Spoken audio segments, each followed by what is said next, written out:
Hello everyone, welcome again. Welcome to the concept of physical education. आज हम पढ़ेंगे class 12th का chapter number 2 sports and nutrition. इस chapter में हम पढ़ेंगे कि न्यूट्रिशन का क्या महत्व है, क्या इम्पोर्टेंस है। वैसे तो देखो, न्यूट्रिशन का इम्पोर्टेंस हर व्यक्ति के लिए है, चाहे वो एक बच्चा हो, एक बूढ़ा हो, एक खिलाड़ी हो या फिर एक लेडीज़ हो, प्रेग्नेंट लेडी हो, कैसा भी एक बीमार हो, हर व्यक्ति के लिए न्यूट्रिशन का इम्पोर्टेंस है। लेकिन हम इस चैप्टर में जानेंगे कि स्पोर्ट्स में न्यूट्रिशन का क्या इम्पोर्टेंस है।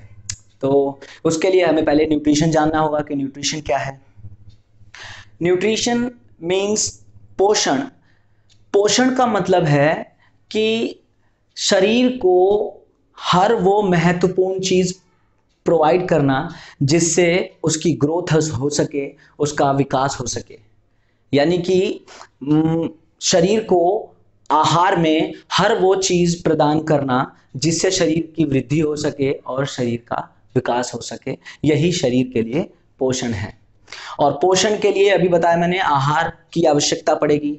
और आहार कैसा होना चाहिए? संतुलित, यानी कि बैलेंस्ड डाइट होना चाहिए। हमें कैसे डाइट की जरूरत है? बैलेंस डाइट की जरूरत है। बैलेंस डाइट क्या होता है? वो डाइट जिसमें हर एसेंशियल चीज, यानी कि हर आवश्यक चीज जो कि शरीर की ग्रोथ और डेवलपमेंट के लिए चाहिए, वो मौजूद हो। तो बैलेंस डाइट में मेनली दो चीजें मौजूद होती हैं, न्यूट्रिटिव कंपोनेंट्स और नॉन न्यूट्रिटिव कंपोनेंट्स। न्यूट्रिटिव और नॉन न्यूट्रिटिव कंपोनेंट्स को जानने से पहले हमें यह जान लेना चाहिए कि हमारे शरीर में, हमारा पूरा का पूरा शरीर मैक्रो और माइक्रो एलिमेंट्स से मिलकर बना है। मैक्रो एलिमेंट्स मतलब वो एलिमेंट्स जो शरीर में बड़ी मात्रा में मौजूद हैं, मैक्रो मतलब बड़ा, और माइक्रो एलिमेंट्स, एलिमेंट माने तत्व, पंच तत्व। हमारा शरीर तो पंच तत्वों से बना है, 5 मुख्य तत्व कहे जाते हैं ना, तो उन्हीं 5 मुख्य तत्वों से हमें ये सारे तत्व मिल जाते हैं। माइक्रो एलिमेंट्स मतलब वो जो शरीर में थोड़ी मात्रा में चाहिए। तो देखो, मैक्रो एलिमेंट्स शरीर का 99% भाग बनाते हैं, और ये कुल 6 हैं, यानी कि कुल टोटल 6 एलिमेंट्स को मैक्रो एलिमेंट्स कहा जाता है।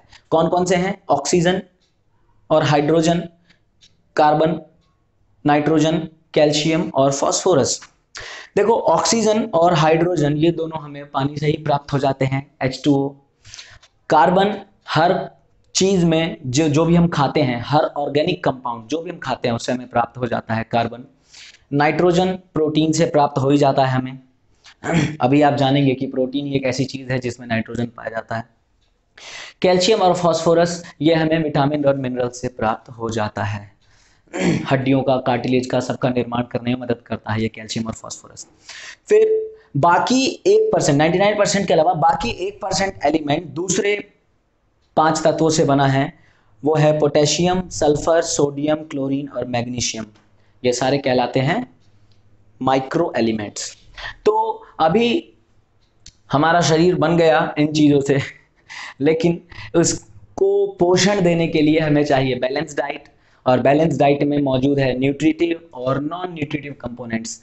न्यूट्रिटिव कंपोनेंट्स वो जो शरीर को किसी न किसी रूप से ऊर्जा, पोषण प्रोवाइड कर रहे हैं, ऊर्जा और पोषण प्रोवाइड कर रहे हैं। जैसे कि प्रोटीन, फैट, कार्बोहाइड्रेट, विटामिन और मिनरल, इनको कहा जाता है न्यूट्रिटिव कंपोनेंट्स। और नॉन न्यूट्रिटिव कंपोनेंट्स में आते हैं रफेज और वाटर। रफेज मतलब रेशे। रेशे मतलब आप सलाद खाते हो ना, खीरा, ककड़ी, प्याज, चुकंदर, सलजम, मूली, गाजर, ये सब चीजें हमें क्या प्रोवाइड करते हैं? रफेज प्रोवाइड करते हैं। खीरा तो एक ऐसी चीज है जो 1 भी % एनर्जी नहीं देता हमें, बिल्कुल पानी पानी होता है वो। तो ये सब चीजें हमें क्या प्रोवाइड करती हैं? No energy. ये सब चीजें नो एनर्जी, रफेज और वाटर, ये चीजें कोई एनर्जी प्रोवाइड नहीं करती। ये इसलिए जरूरी हैं क्योंकि ये डाइजेशन आसान बनाती हैं। रेशे होते हैं ना, रेशे।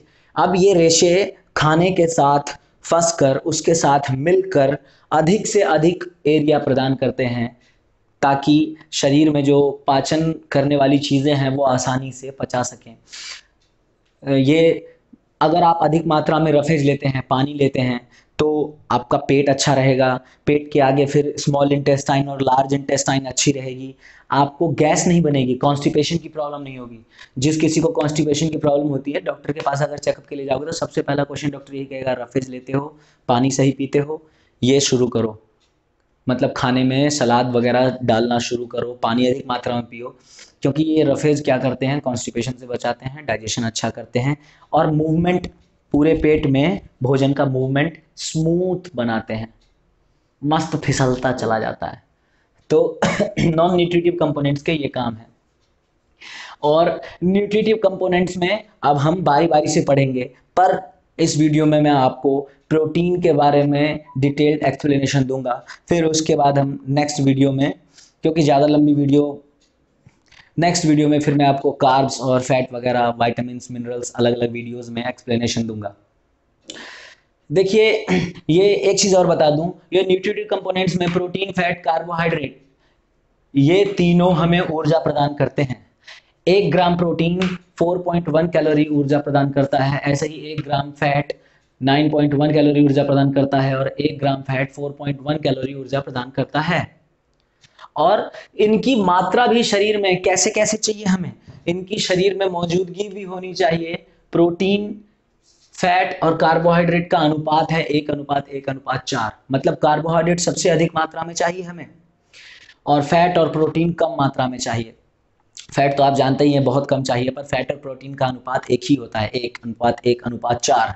क्योंकि आप कोई भी काम करोगे ना, उठना, बैठना, यहाँ तक कि सिर्फ सोते रहना, करवट लेने के लिए भी आपको ऊर्जा चाहिए, वो कार्बोहाइड्रेट से मिलती है। मैं बोल रहा हूँ, बोलने के लिए ऊर्जा चाहिए, उंगली हिलाने के लिए, हर चीज के लिए चाहिए। मतलब पोषण करने के लिए, खाना उठाकर मुंह तक निवाला ले जाने के लिए भी ऊर्जा चाहिए, वो ऊर्जा भी कार्बोहाइड्रेट से मिल रही है हमें सबसे पहले, फिर बाद में फैट से मिलेगी, बाद में प्रोटीन से मिलेगी, पर सबसे पहले कार्बोहाइड्रेट से। तो सबसे ज्यादा कार्बोहाइड्रेट चाहिए इसीलिए हमें, तो इसीलिए कार्बोहाइड्रेट का रेशियो 4, बाकी फैट और प्रोटीन का 1:1 होता है। हमें प्रोटीन के बारे में विस्तृत जानकारी लेनी है, इतना महत्वपूर्ण है प्रोटीन। आप देखो, एक आम आदमी को, एक पुरुष को पर केजी बॉडी, यानी शरीर के 1 किलो वजन के हिसाब से 1 ग्राम प्रोटीन चाहिए। महिलाओं को थोड़ा ज़्यादा चाहिए होता है, महिलाओं को 1 ग्राम से 1.25 ग्राम तक चाहिए होता है। महिलाओं को ज़्यादा इसलिए चाहिए होता है क्योंकि उनके शरीर में अधिक मात्रा में ऊर्जा की खपत होती है। मतलब हर मंथ वैसे भी ब्लड के रूप में काफ़ी एनर्जी लॉस होता है, शरीर में नुकसान होता है, उसकी भरपाई के लिए चाहिए। एक प्रेग्नेंट लेडी है तो उसको और उसके बच्चे की ग्रोथ और वृद्धि के लिए चाहिए। एक लैक्टेटिंग लेडी है, मतलब बच्चे को जन्म देने के बाद दूध के उत्पादन के लिए चाहिए। या फिर बढ़ती उम्र में धीरे धीरे शरीर ढलता है, अधिक मात्रा में उनको प्रोटीन की आवश्यकता है। और ये तो सामान्य व्यक्ति और महिला की बात कर रहा हूँ मैं। एक खिलाड़ी की बात करूँ तो जब कोई बढ़िया खिलाड़ी होता है तो उसको 1.5 से 2 ग्राम प्रोटीन पर एथलीट, 1.5 से 2 ग्राम पर केजी बॉडी वेट प्रोटीन चाहिए, और महिला को भी 2 ग्राम पर केजी बॉडी वेट चाहिए प्रोटीन। अब देखिए, प्रोटीन को बॉडी बिल्डिंग फूड कहा जाता है। बॉडी बिल्डिंग फूड मतलब शरीर का निर्माण, अभी मैंने पहले ही बताया आपको, शरीर का निर्माण करने में मदद करता है प्रोटीन।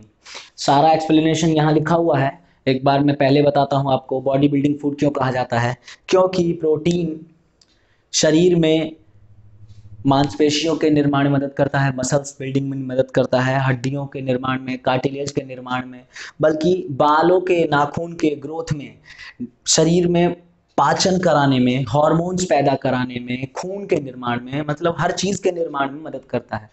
मतलब आप ये मान लो कि अगर मुझे चोट लग जाए, उसे ठीक करने में प्रोटीन चाहिए। अगर मैं इस तरीके से मारूं अपने शरीर पर, एक डंडी मार ले कोई, या मुझे चोट लग जाए, टक्कर लग जाए, किसी भी चीज़ में प्रोटीन चाहिए। यहाँ पर ऐसे मारते ही हजारों कोशिकाएं मर गई और उसकी भरपाई करने में लग जाती हैं, शरीर लग जाता है, तो उसके लिए क्या चाहिए, प्रोटीन चाहिए।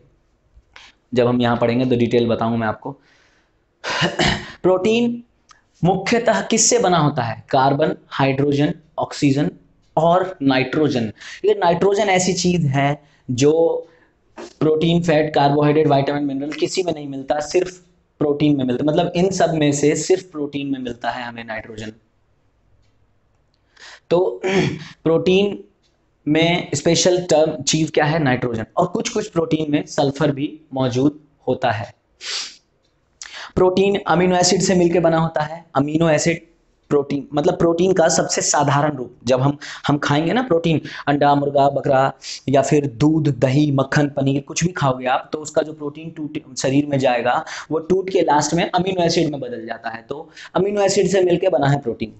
अब अमीनो एसिड दो प्रकार के होते हैं, एसेंशियल अमीनो एसिड और नॉन एसेंशियल अमीनो एसिड, मतलब आवश्यक और अनावश्यक। अब देखो, आवश्यक अनावश्यक का मतलब ये नहीं है कि ये जरूरी है और ये कबाड़ है, नहीं।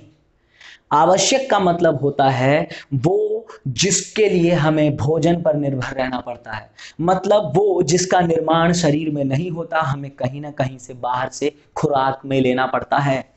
हमें खुराक में चाहिए, आप चाहे कैसे भी लो, दूध, दही, मक्खन, घी, अंडा, पनीर, जिस चीज से लेना है लो, लेकिन खुराक में चाहिए, उसे लेना पड़ेगा। That is essential amino acid, और ये 9 होते हैं। और जो नॉन एसेंशियल अमीनो एसिड होता है, इसको अनावश्यक कहते हैं। इसका अर्थ ये है कि इसके लिए हमें भोजन पर निर्भर नहीं रहना पड़ता। एक आम आदमी की आवश्यकता अनुसार शरीर में खुद ब खुद निर्माण होता रहता है। अगर आप संतुलित आहार लेते हैं तो इनका अनावश्यक जो हैं 11, इनका शरीर में खुद ब खुद निर्माण होता रहता है। तो कुल मिला के 11 और 9 कुल मिला के 20 अमीनो एसिड हो गए। किसी किताब में 21 लिख देते हैं, किसी में 22, किसी में 23 तक देखा है मैंने, पर आपको 20 याद रखना है। 20 एसेंशियल और नॉन एसेंशियल मिला के होते हैं। वैसे तो सिलेबस में ये नहीं है, लेकिन फिर भी जिज्ञासा की कोई कमी नहीं होती, इसीलिए मैंने लिख दिया। ये एसेंशियल और ये नॉन एसेंशियल अमीनो एसिड।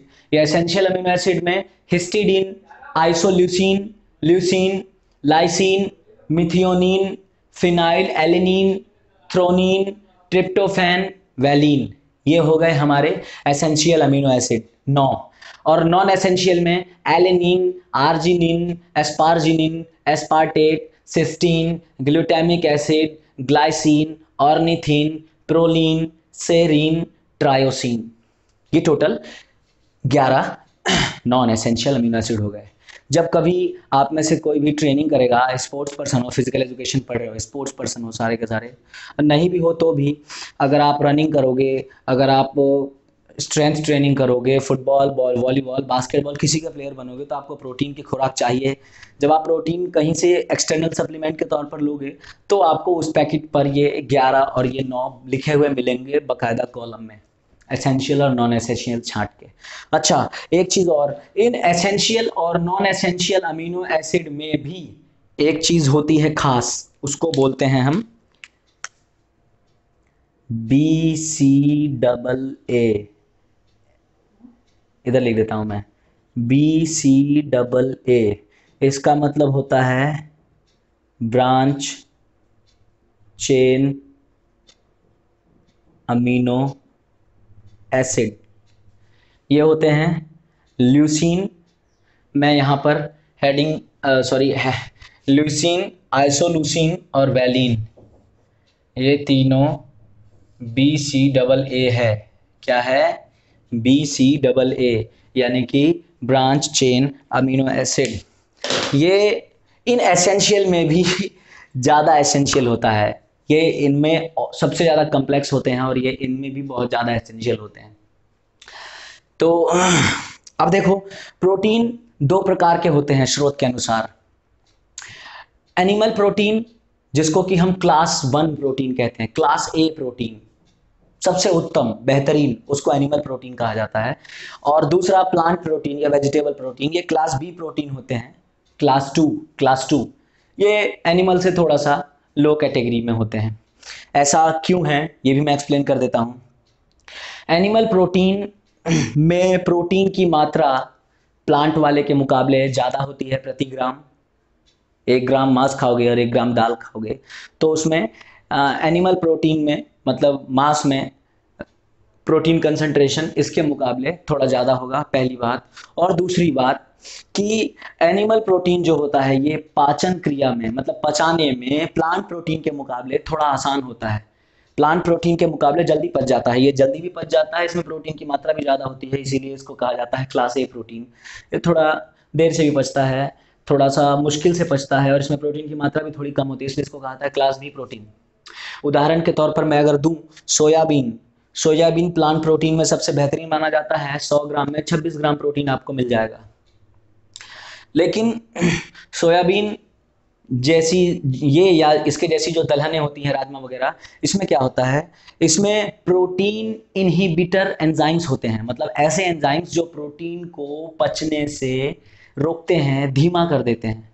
तो अब ये एंजाइम खुद के प्रोटीन को भी नहीं पचने दे रहे, और शरीर में अगर आपने दूसरा कोई प्रोटीन लिया है, दूध दही मक्खन वगैरह खाया है, तो उसके एंजाइम वगैरह को भी, मतलब उसको प्रोटीन को भी पचने में स्लो कर देंगे, रोकेंगे।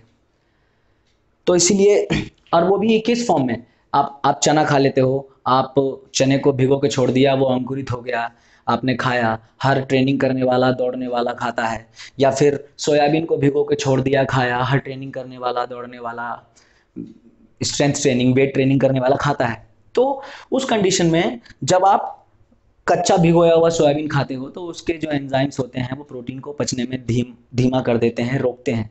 इसीलिए कहा जाता है कि इनको खाने का सबसे उत्तम रूप है उसको कुक करके खाना। या तो स्टीम करके खाओ, यानी कि कुकर में स्टीम में पका के खाओ, या फिर कुक करके खाओ, ताकि इसमें जो प्रोटीन को रोकने वाले, प्रोटीन पचाने से रोकने वाले एंजाइम्स हैं, उनका प्रभाव कम हो जाए और ये आसानी से पचे। कच्चा तो ये वो फायदा नहीं देंगे। खाते हैं लोग, कच्चा चना खाते हैं, टेस्टी लगता है, लेकिन बता दिया मैंने, उनमें जो इनहिबिटर्स एंजाइम्स होते हैं वो थोड़ा सा इसका प्रभाव कम कर देते हैं। इसीलिए हमें कुक्ड स्टीम्ड फॉर्म में ज़्यादा बेहतर रहता है। और ये एनिमल प्रोटीन, अब देखो इनके सोर्सेस के बारे में देखो, मीट, मांस, मीट, मिल्क, एग, फिश, सब जानवरों से प्राप्त हो रहा है। और मिल्क प्रोडक्ट, अब देखो चाहे हम एनिमल प्रोटीन लें या फिर हम प्लांट प्रोटीन लें, दोनों ही अच्छे से कुक करके खाना चाहिए। अच्छी मात्रा में पका रहेगा तो आसानी से पचेगा, क्योंकि प्रोटीन इन सभी में सबसे कॉम्प्लेक्स रूप में, मतलब प्रोटीन इन सभी में सबसे जटिल रूप से पचता है।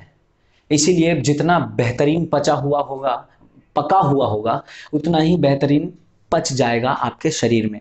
और वैसे भी जब आप कोई भी एनिमल प्रोडक्ट खाते हो, तो पका देने से उसके जर्म्स वगैरह या जो भी संभावनाएं रहती हैं वो नष्ट हो जाती हैं, आप जानते हो। पर यह है कि इसमें जब हम पकाते हैं तो काफ़ी हद तक इसके विटामिन्स और मिनरल्स वगैरह नष्ट हो जाते हैं। लेकिन क्या करें, मजबूरी है, क्योंकि बिना पकाए तो ये वो फ़ायदा भी नहीं दे रहा। विटामिन्स और मिनरल्स तो चलो किसी और तरीके से आप ले लोगे, लेकिन प्रोटीन कहाँ से लोगे? प्रोटीन तो या तो यहाँ से लोगे या वहाँ से लोगे, और दोनों ही कंडीशन में बिना पका हुआ नुकसानदेह है। सोर्सेस के बारे में कह रहा था मैं, तो ये देखो, हाँ, जो मिल्क प्रोडक्ट होते हैं, दही, पनीर, चीज़ भी अलग होता है पनीर से। ये सारे प्रोडक्ट तो पहले से ही फर्मेंटेड होते हैं, मतलब बैक्टीरिया इस पर अपना काम कर चुके होते हैं, इसका रूप बदल चुके होते हैं, तो इसको हमें पकाने की ज़रूरत नहीं होती, ये आसानी से इस बॉडी में जाके डाइजेस्ट हो जाता है, तो इसको नहीं ज़रूरत पड़ती। ये बाकी एनिमल प्रोटीन के सोर्स हैं। और ये प्लांट प्रोटीन में देखो, चना, सोयाबीन, मक्का, बादाम, मूंगफली, राजमा, अखरोट, काजू, ये सब चीज़ें, बादाम, दाल जो भी आप देख लो, अरहर की दाल, मूंग की दाल, मसूर की दाल, बहुत वैरायटीज़ की दाल होती हैं। सारी दालें प्रोटीन का सोर्स हैं, प्लांट प्रोटीन का सोर्स हैं, ठीक है ना। तो ये सभी प्लांट प्रोटीन के सोर्स हैं। अब प्रोटीन का कार्य, मेन फंक्शन, तो देखो प्रोटीन हमारे शरीर में क्या काम कर रहा है? डाइजेस्टिव जूस का निर्माण। जितने भी डाइजेस्टिव एंजाइम्स हैं, पेट में डाइजेस्टिव एंजाइम बनता है अलग, वो अलग काम करते हैं, उसका निर्माण कौन कर रहा है? प्रोटीन। आंत में बन रहा है डाइजेस्टिव एंजाइम, उसका काम कौन कर रहा है? प्रोटीन। हार्मोन्स जितने भी बनते हैं हमारे शरीर में, चाहे वो थायराइड ग्रंथि बना रही हो, पैराथायराइड बना रही हो, पिट्यूटरी बना रही हो, टेस्टोस्टेरोन वाले जितने भी हैं, वो एक अलग ही टॉपिक है, पूरा अलग ही चैप्टर है। उसे भी मैं बताऊंगा, उसे भी बनाऊंगा अलग, क्लास 10th के लिए साइंस का चैप्टर बनाऊंगा, उसमें भी बनाऊंगा मैं। खैर, तो हार्मोन्स का निर्माण, हॉर्मोन्स का निर्माण भी प्रोटीन करवाता है। बोन्स और कार्टिलेज का निर्माण भी प्रोटीन से ही होता है। इसीलिए तो देखो बच्चा छोटे से बड़ा हो जाता है, जो उसकी ग्रोइंग की एज होती है, जब वो छोटा बच्चा होता है तो उसकी बढ़ने की उम्र होती है 5 साल का, 6 साल का बच्चा है, मतलब पैदा होने से लेके और बड़े होने तक, जब तक वो बढ़ता रहता है, उसके दांत आते हैं, दांत गिरते हैं, फिर दांत आते हैं, हड्डियां बढ़ के बड़ी हो जाती हैं, घनी हो जाती हैं, मोटी हो जाती हैं, सारा निर्माण कौन करा रहा है? प्रोटीन। क्योंकि अगर कहते हैं कि अगर छोटी उम्र में प्रोटीन नहीं मिला, एक तो ग्रोइंग बच्चे को, प्रेग्नेंट मदर को अगर इनमें कमी हो जाए प्रोटीन की मात्रा में, और एक बॉडी बिल्डिंग वेट ट्रेनिंग करने वाले फुटबॉलर हो, जो भी हो, एथलीट, बढ़िया एथलीट, ये 3 हो गए, एक बढ़िया खिलाड़ी, एक बढ़ता हुआ बच्चा और एक प्रेग्नेंट माँ, इनमें अगर प्रोटीन की मात्रा की कमी हो जाती है तो तहस नहस हो जाएगा सब, ग्रोथ रुक जाएगी, रुक ही जाएगी ग्रोथ। तो फिर मसल्स का निर्माण, अब देखो स्ट्रेंथ ट्रेनिंग करो, वेट ट्रेनिंग करो, जिम में जाके डंबल उठाओ, या फिर ग्राउंड पे रनिंग करो, बास्केटबॉल खेलो, फुटबॉल खेलो, वॉलीबॉल खेलो, कुछ भी खेलो, जब आप खेलोगे तो, या फिर ट्रेनिंग करोगे, पुशअप्स मारोगे, जंप करोगे, स्क्वाट्स मारोगे, भाई खेलने में भी होता है, उछलोगे, कूदोगे, तो क्या होगा? खेलने से या वेट ट्रेनिंग करने से, जिम करने से आपका शरीर नहीं बनता। आपका शरीर कब बनता है? जब आप खेल कर या ट्रेनिंग करके मसल्स को तोड़ते हो। आप मसल्स को तोड़ते हो, मान के चलो एक दिन ट्रेनिंग करने में या खेलने में आपकी 1000 मसल्स टूट गई, 1000 फाइबर्स टूट गए, 1000 मसल्स नहीं, मतलब 1000 फाइबर्स, टोटल मसल ही 640 होते हैं, 1000 फाइबर्स टूट गए आपके मसल के। तो जब वो 1000 फाइबर्स टूटेंगे, टूटने के बाद जब आप रेस्ट एंड रिकवरी करोगे, आराम लोगे और प्रोटीन खाओगे अच्छी मात्रा में, तो शरीर में ये उन 1000 की जगह 1100 या 1200 का निर्माण करेंगे। और फिर सोचो 1000 फाइबर की जगह अब शरीर में आपके 1200 का निर्माण हो गया है, तो अब पहले से ज़्यादा मोटा हो जाएगा ना आपका, चाहे वो शरीर का कोई सा भी मसल हो, पहले से मोटी हो जाएगी, तो साइज बढ़ेगा, स्ट्रेंथ बढ़ेगी, ताकत बढ़ेगी। वो कब होगा? तभी होगा जब अधिक मात्रा में प्रोटीन, मतलब बढ़िया सफिशिएंट मात्रा में प्रोटीन लोगे। फिर इसी से मुझे याद आया कि जब हम प्रोटीन खाते हैं तो प्रोटीन में क्या मौजूद है? नाइट्रोजन। और जब नाइट्रोजन टूटता है तो इसका एंड प्रोडक्ट होता है यूरिया। नाइट्रोजन के टूटने से इसका एंड प्रोडक्ट क्या होता है? यूरिया। अब यूरिया और यूरिक एसिड 2 चीजें बनती हैं, लीवर तोड़ता है इसको, प्रोटीन में जो नाइट्रोजन होता है उसको तोड़कर यूरिया में कन्वर्ट करता है लीवर, फिर यूरिक एसिड में कन्वर्ट होता है वो। तो वो यूरिया एक वेस्ट प्रोडक्ट है, वो लोड है किडनी के लिए, हमारे शरीर के लिए, तो किडनी उसको फ्लश करती है। इसीलिए कहा जाता है कि जब ज़्यादा प्रोटीन खाएंगे हम तो अधिक मात्रा में पानी पीना पड़ेगा, क्योंकि अधिक मात्रा में प्रोटीन का मतलब है कि शरीर में उसको पचाने के लिए अधिक पानी की आवश्यकता, और फिर उसके वेस्ट प्रोडक्ट को बाहर करने के लिए अधिक पानी की आवश्यकता। अगर आप एक दिन 1 किलो पनीर खा करके रात को सो जाओ, या 10-15 अंडे खा करके रात को सो जाओ, तो देखो कि पूरे रात आपके शरीर में बेचैनी सी महसूस होगी, अंदर से लगेगा आग लग रही है, गर्मी महसूस होगी, बार बार पानी पियोगे, ठंडा पानी पियोगे, क्योंकि प्रोटीन टूटता है, पचता है जब, तो वो ज़्यादा पानी की डिमांड करता है, और फिर उसके बाद उसके वेस्ट को रिमूव करने के लिए ज़्यादा पानी की आवश्यकता होती है। तो काम पढ़ लिया आपने, मसल का निर्माण, बॉडी ग्रोथ, शरीर में ताकत चाहिए तो प्रोटीन, सब कुछ प्रोटीन। अच्छा, प्रोटीन का खिलाड़ी के लिए क्या महत्व है? ये मैंने अभी आपको बता दिया कि ट्रेनिंग करने पर खिलाड़ी के शरीर में हुए हर प्रकार के नुकसान को भरपाई करना, यानी कि उसको ठीक करने का काम प्रोटीन करता है। फिर जब शरीर में सभी ऊर्जा के स्रोत खत्म हो जाते हैं तब प्रोटीन ऊर्जा प्रदान करता है। अब आप देखो एक एथलीट जो कि 10 किलोमीटर 15 किलोमीटर की रनिंग करता होगा, उसका शरीर पतला पतला होता है, उसके हाथ पांव पतले होते हैं, भले ही उसके अंदर स्ट्रेंथ होगी, उसके अंदर एंडोरेंस भी होगा, उसके अंदर सहन शक्ति होगी, वो 10 किलोमीटर दौड़ लेगा, लेकिन उसके मसल्स का साइज कम होता है, हाथ पैर के मसल्स का साइज कम रहता है। क्यों?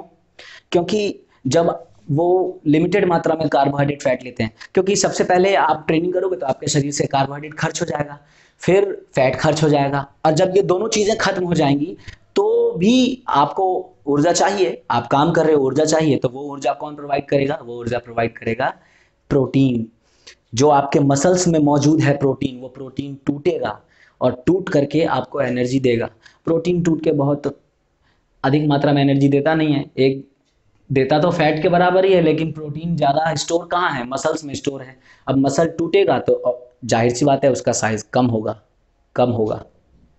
इसीलिए जो लंबे डिस्टेंस के रनर्स होते हैं उनके मसल्स का साइज कम ही रहता है, भले ही स्ट्रेंथ ज़्यादा रहे, एंडोरेंस ज़्यादा रहे, स्ट्रेंथ नहीं।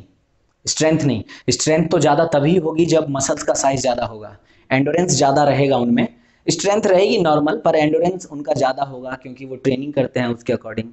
हाँ, पर स्ट्रेंथ कम हो जाएगी क्योंकि आपके मसल का प्रोटीन टूटेगा, मसल से प्रोटीन कम होगा, स्ट्रेंथ भी आपकी कम हो जाएगी, मसल का साइज भी आपका कम हो जाएगा।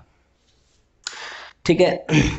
और वैसे खूब सारी रिसर्चेज हुई हैं तो ये कहती हैं कि प्रोटीन अधिक मात्रा में अगर आप शरीर में लोगे तो आपका उस अधिक प्रोटीन का परफॉर्मेंस पे ज़्यादा प्रभाव नहीं पड़ना। आप एक फुटबॉल के खिलाड़ी हो, अधिक मात्रा में प्रोटीन खाओगे, वॉलीबॉल के खिलाड़ी हो, अधिक मात्रा में प्रोटीन खाओगे, परफॉर्मेंस का ज़्यादा प्रभाव नहीं पड़ना, परफॉर्मेंस पे प्रभाव नहीं पड़ना। परफॉर्मेंस पे प्रभाव कब पड़ेगा, जब आपके शरीर में कार्बोहाइड्रेट अधिक मात्रा में होगा, क्योंकि वो आपको लास्ट लास्ट तक एनर्जी देता रहेगा। फैट होगा थोड़ा बहुत तो वो एनर्जी देता रहेगा, फैट तो लेट टूटता है पर कार्बोहाइड्रेट सबसे बढ़िया। तो प्रोटीन का बस एक ही काम रहेगा, जो आप खेलने के बाद जो भी नुकसान हुआ है, जब आप घर जाके रेस्ट करोगे, आराम करोगे, उसकी रिकवरी करेगा, शरीर को फिर से ठीक करेगा। तो ये आपने पढ़ लिया सारा कुछ प्रोटीन के बारे में। अब मैं आपको नेक्स्ट वीडियो में कार्बोहाइड्रेट और फिर अलग अलग वीडियोस में आपको कार्बोहाइड्रेट, फैट और विटामिन्स मिनरल्स, एक वीडियो में विटामिन्स मिनरल्स और मिथ्स ऑफ फूड ईटिंग, मतलब क्या मिथ्या है कहते हैं लोग कुछ, वो सब पता चल जाएगा। तो जुड़े रहिए मेरे साथ, पढ़ते रहिए, सीखते रहिए, शिक्षा को, खेल को शिक्षा से जोड़ते रहिए। और पूरा पढ़ाने के बाद मैं एक बार साइड हो जाऊंगा और पूरा आपको एक स्क्रीन में कैप्चर होके मिल जाएगा, आप स्क्रीनशॉट लेकर के और उतार सकते हैं, पढ़ सकते हैं, याद कर सकते हैं। जय हिंद।